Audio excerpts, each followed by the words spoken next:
এই দ্বিতীয় ভিডিওতে অ্যাপ্লিকেশন অফ বায়োট-সাভার্ট ল এর সেকেন্ড পার্ট। এখানে যা নিয়ে আলোচনা করব সেগুলো হচ্ছে বিভিন্ন শেপস, সেই শেপসগুলোর ক্ষেত্রে যে ফর্মুলাটা আসবে সেই ফর্মুলাটা পরিষ্কার ভাষায় কণ্ঠস্থ করতে হবে। কোনো উপায় বা পথ অন্য কিছু নেই, একদম কণ্ঠস্থ করতে হবে। কিন্তু ডিরাইভেশনগুলোর সঙ্গে কিন্তু জানতে হবে, তার কারণ পরীক্ষার কোশ্চেনে ডিরাইভেশনগুলো করতে দেওয়া হয়। প্রথম যেটা দেওয়া আছে সেটা হচ্ছে বৃত্তাকার পরিবাহী। তাহলে পরিবাহীটা কি ধরনের পরিবাহী? বৃত্তাকার পরিবাহী। এবার বৃত্তাকার পরিবাহীর কোথায় আমরা ওই যে পি বিন্দুটার কথা আগে এটা বলেছিলাম যে পি বিন্দুটাতে আমরা প্রাবল্য বের করছি, চৌম্বক প্রাবল্য। তাহলে বৃত্তাকার পরিবাহীর কোথায়? না তার কেন্দ্র বিন্দুতে। বৃত্তাকার বললে, বৃত্ত বললে এটা কেন্দ্র আছে তার, তাহলে বৃত্তাকারেতে কেন্দ্র বিন্দুতে চৌম্বক ক্ষেত্র। এটা ইংলিশে যদি আমার লিখতে হয় তাহলে লিখবো যে magnetic field at the centre of A circular conductor. এই বৃত্তাকার পরিবাহী মানে হচ্ছে সার্কুলার কন্ডাক্টর। এবার সোজা একদম কি করব, ডায়াগ্রামের দিকে। বৃত্তাকার বলে এরকম হবে, একটা তার দিয়ে কারেন্ট ভেতরে আসবে, আর একটা তার দিয়ে কারেন্ট ভেতর থেকে বাইরে বেরিয়ে যাবে। তাহলে এই যে কেন্দ্র কি বলেছে, বৃত্তাকার পরিবাহের কেন্দ্রবিন্দুতে চৌম্বক প্রাবল্য, এই কেন্দ্রতে আমি প্রাবল্য নির্ণয় করব। তাহলে কি করছি, আমি এখান থেকে একটা ডেল এল নিলাম। আমার ফর্মুলাটা সবসময় মাথার কাছে রাখতে হবে, মনে রাখতে হবে, mu naught by 4 pi I del L sine theta by R square. এটা কার ল? এটা ছিল আমার বায়োট-সাভার্ট ল। বায়োট-সাভার্ট ল থেকে আমরা এই ফর্মুলেশনটা পাই। এবার জাস্ট মানগুলো রিপ্লেস করবো। কিরকম? এটা যদি আমার ডেল এল হয় তাহলে ডেল এল এর ভেক্টরটা কোন দিকে যাবে? এদিকে যাবে।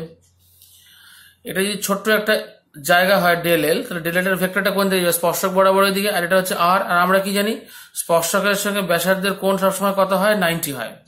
এবং এই থিটাটা আমরা কি শিখে এসেছি? থিটাটা শিখে এসেছি যে এই আর আর ডেল এল এর মধ্যে কত কোণ আছে। যদি ভুলে গিয়ে থাকিস তাহলে পুরোনো ভিডিওটা আরেকবার চেক করে নিতে হবে যে থিটাটা কার কার মধ্যে কোণ। আমি যে ডায়াগ্রামটা এঁকেছিলাম এইভাবে, এখানে আমি ডেল এল নিয়েছিলাম, ডেল এল এর ভেক্টরটা এইদিকে গিয়েছিল, আর এখান থেকে বলেছিলাম এটা আর পি বিন্দুটা। তাহলে এই যে মধ্যখানের কোণটা এটাই ছিল আমার থিটা, মানে ডেল এল আর আর ভেক্টরের মধ্যে কোণটা ছিল আমার থিটা। তাহলে এখানেও ডেল এল আর আর ভেক্টর কোণটা কত? 90। জাস্ট কি করবো, ওয়ানটা রিপ্লেস করে দেবো। Mu naught by 4 pi I, current যেটা ঢুকছে তার মানটা দিয়ে দিলাম আই, ঢুকছে আবার বেরিয়ে চলে যাচ্ছে। তাহলে আই বাই কত, I del L sine of কত লিখবো এবার? 90 ডিগ্রি বাই কত? R square. এবার একটুখানি সলভ করলে বা একটুখানি যদি আমি বলি যে এরকম ছোট ছোট ডেল এল কতগুলো আছে এখানে, ডেল এল করে কতগুলো আছে? নিশ্চয়ই 2 পাই আর পরিধি যেটাকে বলা হয়। তাহলে সামেশন অফ ডেল এল কত হচ্ছে? 2 pi R. Summation of del এল কতগুলো আছে এরকম? 2 পাই আর। জাস্ট কি করবো, বি, তাহলে মানে ডেল বি এর কি করবো আমরা? সামেশন করব। তাহলে সেটা কি দেবে আমাকে? বি দেবে। তাহলে এই দিকটা যদি সামেশন করি আমি, তাহলে mu naught by 4 pi I del L by R square sine 90 is equal to 1 হয়ে গেছে। এবার mu naught by 4 pi I by R square সবগুলো কনস্ট্যান্ট, সামেশন অফ ডেল এলটাকে টেনে আনলাম। এবার সামেশন ডেল এল কত জানি? 2 পাই আর। তাহলে লিখে দেবো B is equal to 4 pi I by R into 2 pi R. তাহলে আর আর কেটে গেলে দাঁড়াচ্ছে হচ্ছে এখানে পাই পাই, এখানে কাটলো 2, তাহলে মিউ নট আই বাই 2। একটা আর পড়ে থাকার কথা, এখানে আর স্কোয়ার আছে, তাহলে একটা আর এখানে পড়ে থাকবে। তাহলে বি দাঁড়ালো কত? Mu not I by B is equal to mu not I by কত? 2 আর। তাহলে ফর্মুলাটা প্রথমেই বলেছি, যা যা ফর্মুলা এখানে ডিরাইভ করো সবগুলো একদম কণ্ঠস্থ করতে হবে, একদম মুখস্থ করতে হবে পুরো। তাহলে এটা কিসের জন্য হলো? সার্কুলার কি বলতে পারি? সার্কুলার কন্ডাক্টর বলতে পারি, বা সার্কুলার লুপ বলতে পারি। অ্যাট সেন্টার, সার্কুলার কন্ডাক্টরে কোথায়? না অ্যাট সেন্টারে। এবারে এই ফর্মুলাটা যখন শেখা হয়ে গেল, জাস্ট একটা দুটো পার্টের সঙ্গে আসবে। বলছে যে নোট করে রাখতে হবে এটা, যে এরকম একটা কয়েল না হয় যদি এরকম পরপর এরকম কয়েলগুলো পরপর এরকম বসানো থাকে। কত সংখ্যক কয়েল? যদি এন সংখ্যক কয়েল হয়, এন সংখ্যক কয়েল বলা ভুল, এন সংখ্যক বৃত্তাকার কুণ্ডলী,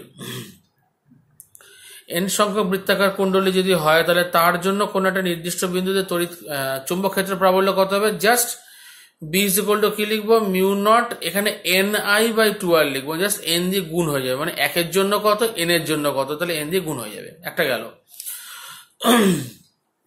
2 নম্বরটা মোস্ট ইম্পর্টেন্ট, এটা কিন্তু অঙ্ক করতে গেলে এই ফর্মুলা দিয়ে যখন আমরা অঙ্ক করতে যাই তখন কিন্তু খুব কাজে লাগে। তার মানে হচ্ছে কারেন্টটা এসে এরকম ভাবে যদি যায় তখন এইটা একটা বড় বৃত্তের একটা পার্ট, মানে এই যে আমি আর্কটা আঁকলাম বা বৃত্ত চাপটা আঁকলাম, এটা একটা বড় বৃত্তের একটা পার্ট, যেটা কেন্দ্রে যে কোণটা উৎপন্ন করছে সেই কোণের মান বললাম থিটা। একটা যে কারেন্ট আসছে, এই যাচ্ছে আবার বেরিয়ে যাচ্ছে, তাহলে এইটুকু কত সাবটেন্ড করেছে এখানে কোণ, সেটা ও বিন্দু বা কেন্দ্র, কোন বৃত্তটা, যে বৃত্তর ধরে নিতে পারি এটা একটা চাপ। তাহলে এটা যদি থিটা হয় তাহলে আমি টোটালটার জন্য মানে 2πr এর জন্য কত জানি এইটা, বা আমি যদি এন সংখ্যক কয়েল না ধরে শুধু একটাই ধরি তাহলে আমি 2πr এর জন্য কত জানি এটা, তাহলে 2πr এর জন্য টোটালটা কত জানি, mu not I by 2r। তাহলে একের জন্য কত, থিটার জন্য কত, একের জন্য কত হবে mu not I by 2r into 1/2πr, আর থিটার জন্য কত হবে আবার mu not I by 2r into 1/2πr, ওপর কত দিয়ে গুণ দেবো থিটা। জাস্ট ঐকিক নিয়ম যে টোটাল বৃত্তের জন্য কত pi, mu not I by 2r, তাহলে একের জন্য কত পাবো, থিটা কোণের জন্য কত পাবো। তাহলে এটা ইকুয়াল টু করে দিচ্ছি এখানে মিউ নট আই বাই, তাহলে আমি কি করতে পারি, 2 2 4, 4πr ইন্টু থিটা। এটাকে অনেকে আবার এইভাবে বিটাকে না লিখে, মানে এর জন্য যে বিটা হচ্ছে, বিটার ফর্মুলাটা দাঁড়াচ্ছে এরকম। অনেক সময় মনে রাখার জন্য আমরা কি করি, আমরা সাধারণত মিউ নট বাই 4πটাকে আলাদা করতে চাই না, তার কারণ হচ্ছে মিউ নট বাই 4π একটা নির্দিষ্ট মান আছে। হ্যাঁ, মিউ নট বাই 4π তাহলে কত দাঁড়াবো, আই আর, মানে I theta by R, I by R into theta. বা আরেকটা ফর্মুলা লেখা হয়, সেটা হচ্ছে এই যে একটা কয়েলের জন্য যেটা করেছিলাম mu not I by 2r, সেটাকে আমি একসঙ্গে লিখবো mu not I by 2r। তাহলে যে রাশিমালাটা আমি এখানে পেয়েছি এর মধ্যে থেকে mu not I by 2r যদি আলাদা করে দিই তাহলে এটা থিটা বাই কত হবে, 2π। এটাও মনে রাখার জন্য ভালো, তার কারণ হচ্ছে 2π হচ্ছে পুরো কোণ, মানে পুরো 2π এর জন্য কত, থিটার জন্য কত, 2π এর জন্য এত, একের জন্য কত, থিটার জন্য কত, এটা হলেও হবে। আচ্ছা, এবার হচ্ছে বৃত্তাকার পরিবাহীর অক্ষের উপর চৌম্বক ক্ষেত্র, যেটা আগে করেছিলাম যে বৃত্তাকার জিনিসের বা বৃত্তাকার একটা জিনিসের কেন্দ্রতে কত চৌম্বক প্রাবল্য হচ্ছে সেটা নির্ণয় করেছিলাম 1 নম্বরে। এবার যেটা বলবো সেটা হচ্ছে যে এই বৃত্তাকার যে লুপটা, মানে বৃত্তাকার লুপটাকে একটু কাট করে যদি ড্রয়িং করি, আগে করেছিলাম এর কেন্দ্রে কত চৌম্বক প্রাবল্য হচ্ছে সেটা নির্ণয় করেছিলাম। এবার বলছে তার কোথায়, তার অক্ষের উপরে। তাহলে অক্ষটা কিরকম হবে, এরকম ভাবে হবে, অক্ষটা এদিকেও যেতে পারে ইচ্ছে করলে। তা আমি একটা দিক দিয়ে হিসাব করে তারপরে দুদিকে গেলে কি হবে না হবে সেগুলো বিশ্লেষণ করব। এই কেসটা পরীক্ষার জন্য প্রচন্ড ইম্পর্টেন্ট, ভেরি ভেরি ইম্পর্টেন্ট। 1 নম্বর ইম্পর্টেন্সের কারণ হচ্ছে এটা পরীক্ষার ডিরাইভেশনটা করতে দেয়, মানে যে প্রমাণটা করতে দেয়। 2 নম্বর হচ্ছে এর থেকে অঙ্ক আসে, ওই জন্য এটা কিন্তু খুব ভালোভাবে প্র্যাকটিস করা থেকে আরম্ভ করে লেখা এবং অঙ্কগুলো প্র্যাকটিস করতে হবে। তাহলে আমরা যাই, স্টার্ট করি। এখানে একটা ছোট্ট অংশ নিলাম ডেল এল, আর নিচেও ঠিক বিপরীতে, একদম ঠিক বিপরীতে ডেল এল নিলাম। যেভাবে আমি এখানে সলভ করাচ্ছি বইতে কিন্তু সলভটা কিন্তু একটু অন্যরকম করে আছে, ঠিক আছে। আমি যেটা করা আছে সেটা একটু অন্যরকম, বইতে শুধু করা আছে একটা ডেল এল নেওয়া আছে, আমি এখানে কি করেছি দুটো ডেল এল বিপরীতে, একদম ঠিক বিপরীতে, কিন্তু এইদিকে হলে যেটাকে ডায়াগোনালি অপোজিট বলে, একদম ঠিক এই জায়গায় আমি ডেল এলটা নিয়েছি। তাহলে এই কেন্দ্র থেকে যে দূরত্বটা এখানে দেওয়া আছে সেটা হচ্ছে ধরলাম এক্স। আমরা ব্যাসার্ধকে সবসময় আর ধরে অভ্যস্ত, আর যে পয়েন্টে প্রাবল্যটা নির্ণয় করতে হবে বা পি লিখলাম, সেই বিন্দু থেকে ডেল এল এর দূরত্ব বলছে ইউ। যেটা আগের ডায়াগ্রামে আমার এটা ইউ ছিল না, এটা ছিল অ্যাকচুয়ালি আর। যেটা ডেল এল থেকে পি সেই দূরত্বটা আমরা কি ধরছিলাম, সেটা ধরছিলাম আর, কিন্তু যেহেতু এখানে বৃত্তাকার লুপ হয়ে বসে আছে তাহলে আমাদের ব্যাসার্ধটাকে আর ধরতে আমরা বাধ্য, সেজন্য একটা অন্য পরিসংখ্যান নিয়েছি, সেটা হচ্ছে ইউ। এবার আমরা কি জানি নিশ্চয়ই, আমরা যখন আঙুলটা এইভাবে ঘোরাচ্ছিলাম তাহলে হয় খাতার ভেতরে যাচ্ছিল না খাতার উপরে আসছিল, তো আমরা সবসময় কি হচ্ছিল 90 ডিগ্রি, খাতার উপর দিকে উঠলেও 90, খাতার নিচের দিকে নামলেও 90। তাহলে এখানে তো সেটা হওয়ার চান্স কম, তার কারণ হচ্ছে যে এই অংশটা খাতার ওপরে ড্রয়িং করা আছে, তাহলে এই লাইনটার সঙ্গে কি হবে, সবসময় আমার লম্ব হবে। কারণ এই যে কোণটা উৎপন্ন হলো এই কোণটা কত হবে, 90 হবে।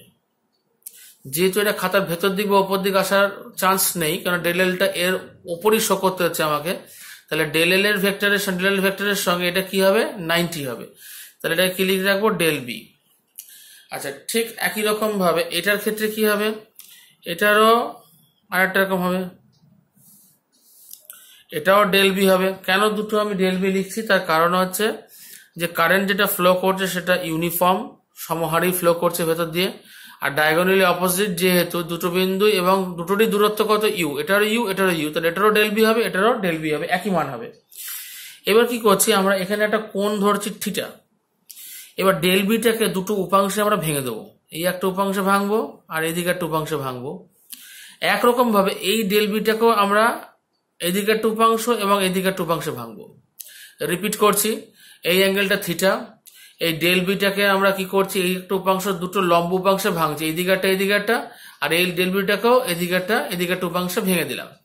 এটা যদি থিটা হয় তাহলে অ্যাঙ্গেল ক্যালকুলেশন করে দেখা যাবে এটাও থিটা হবে, এই অ্যাঙ্গেলটাও থিটা হবে। তার কারণ হচ্ছে এটা যদি 90 হয়, এইখান থেকে শুরু করে এটা যদি 90 হয় তাহলে এটা থিটা হলে এটা 90 মাইনাস থিটা, আবার এইটা আবার যখন 90 তখন 90 মাইনাস থিটা, 90 থেকে 90 মাইনাস থিটা বাদ দিলে কত পড়ে থাকে, থিটা। তাহলে থিটা হয়ে গেল। এবার দুটো উপাংশ হবে, একটা ডেল বি কস থিটা হবে, একটা ডেল বি সাইন থিটা হবে এই ডেল বিটার জন্য।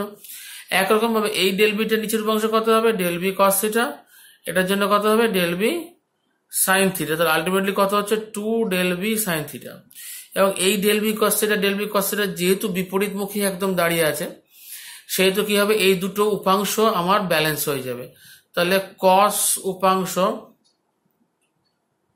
তাহলে কি হয়ে যাচ্ছে, ব্যালেন্স হয়ে যাচ্ছে। তাহলে তার থেকে কোনো লব্ধি পাওয়ার সম্ভাবনা আমার নেই। তাহলে যেটা পাওয়ার সম্ভাবনা আছে সেটা হচ্ছে এইটা। তাহলে যেটা লব্ধি হিসেবে পেলাম সেটা হচ্ছে summation of 2 del B sine theta.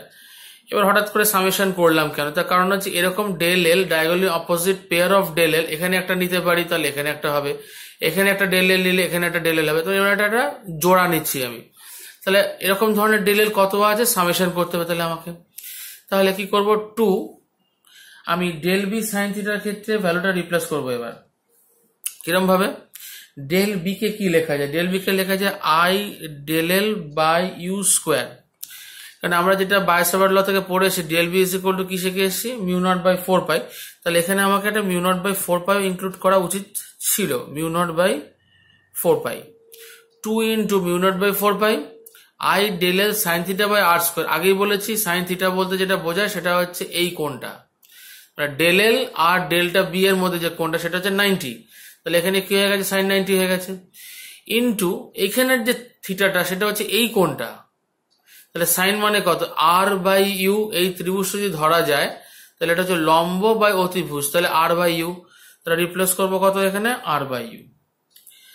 আচ্ছা, এবারে যখন আমরা এটাকে সলভ করার চেষ্টা করছি তাহলে কি লিখবো, এটা মিউ নট বাই 4 পাই বের করে আনলাম, আর আই ইন্টু আর আছে এখানে একটা, mu naught by 4 pi I into আরটা বের করে আনলাম, আর এখানে ইউ স্কোয়ার আর ইউ দুটো মিলে কত হয়ে গেছে, ইউ কিউব সামেশন অফ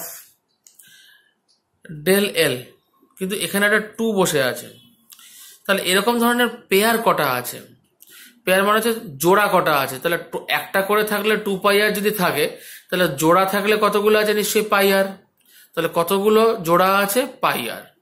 তাহলে আমি এখানে কি করব, সামেশন ডেল এর বদলে কত বসিয়ে দেবো, পাই আর বসিয়ে দেবো, 4 pi I R by U cube into 2 del এর বদলে কত বসাবো, পাই আর। আচ্ছা, এই লাইনটা লেখার পর বি ইজ ইকুয়াল টু তাহলে কত দাঁড়াচ্ছে এখানে 2 পাই, আর 4 পাইটা আমি এলিমিনেট করতে পারি। 2 পাই 2 পাইটা পুরো কেটে গেল, তাহলে মিউ নট আই বাই 2 করতে পারি একটা। এখানে আর এখানে একটা আর আছে, দুটো মিলে কত হলো আর স্কোয়ার। আর ইউ কিউবটাকে আমরা কি করতে পারি, u square to the power 3/2 করতে পারি। 2 কেটে গেলে পড়ে থাকছে ইউ কিউব। এবারে কেন করলাম হঠাৎ করে ইউ স্কোয়ার, ডায়াগ্রামের দিকে তাকালে বুঝতে পারবো যে ইউ স্কোয়ার পিথাগোরাসের নিয়ম অনুযায়ী u square is equal to R square plus X square, ওটা আমরা প্রতিস্থাপন করবো এবার। তাহলে আমরা কি শিখলাম, u square is equal to R square plus X square.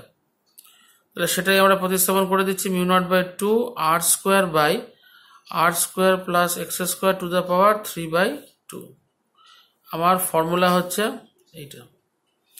প্রত্যেকটা রাশিমালার মানে বুঝতে হবে, এবং একই রকম ভাবে ঠিক আগেরটার মতো যদি ফর এন টার্নস হয়, এন পাকের যদি বৃত্তাকার কুণ্ডলী হয়, তাহলে ফর্মুলাটা মধ্যেখানে জাস্ট একটা এন বসে যাবে, খালি আর কিছু হবে না। মিউ নট এন আই, বাদ বাকি পার্ট যা আছে হুবহু সেম থাকবে। এবারে এইবার যদি এই ফর্মুলাটা থেকে আমি কেন্দ্রে ব্যাক করতে চাই, তার মানে এই বিন্দুটা যদি বলি এখানে না থেকে আস্তে আস্তে আস্তে কোথায় আমি নিয়ে যাচ্ছি, আবার কেন্দ্রে নিয়ে যাচ্ছি, মানে 1 নম্বরে যেটা করেছিলাম যে কেন্দ্রে কত হয়। আচ্ছা, কেন্দ্রে যদি হয় তাহলে এক্স এর মানটা কেন্দ্রে কত, 0 নিশ্চয়ই। এখান থেকে যদি এক্স হয়ে থাকে আর এই বিন্দুটাকে যদি আমি কেন্দ্রে নিয়ে আসি, তাহলে এক্স এর মানটা কত হয়ে যাবে, 0 হয়ে যাবে। তাহলে চেষ্টা করব যে কেন্দ্রের যেটা ঘটছে কেন্দ্র, সেখানে এক্স ইজ ইকুয়াল টু কত লিখবো, 0। তাহলে বি দাঁড়াচ্ছে কত, mu naught N I by 2 R square by, এখানে এক্স টাকে 0 বসিয়ে দিয়েছি, তাহলে আর স্কোয়ার 3/2 মানে আর কিউব। তাহলে একটা আর কেটে যাবে, mu naught N I by 2 R, যেটা কিন্তু আমাদের আগের পাতায় যে ফর্মুলাটা ডিরাইভ করেছিলাম সেটার সঙ্গে হুবহু মিল।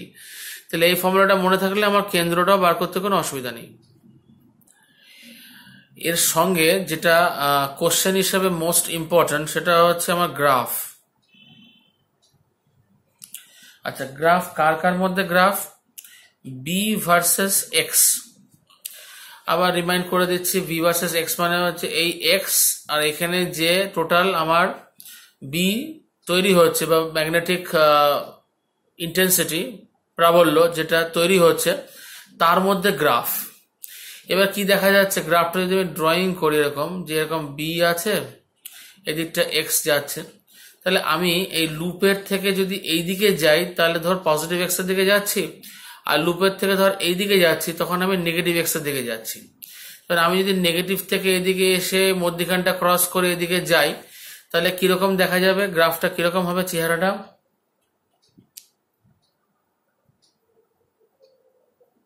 এরকম ধরনের একটা কিছু হবে।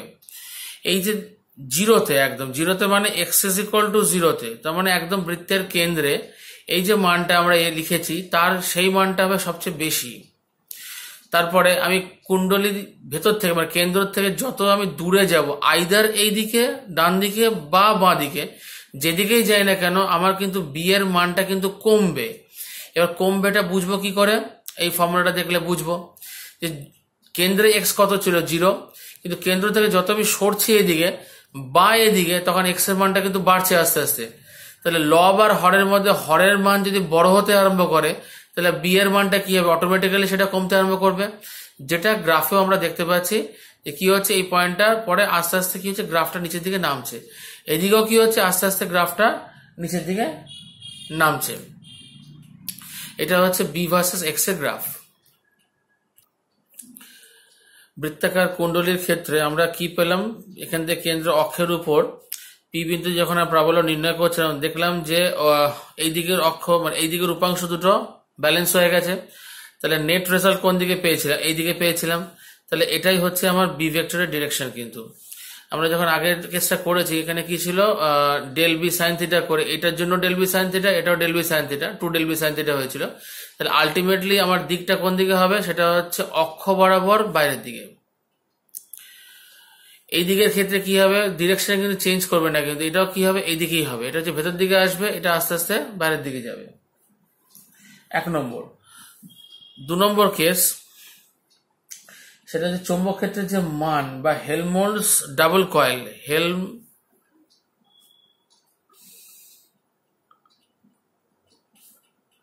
Double coil. এখন হেলমহোল্টজ ডাবল কয়েলটা কি জিনিস?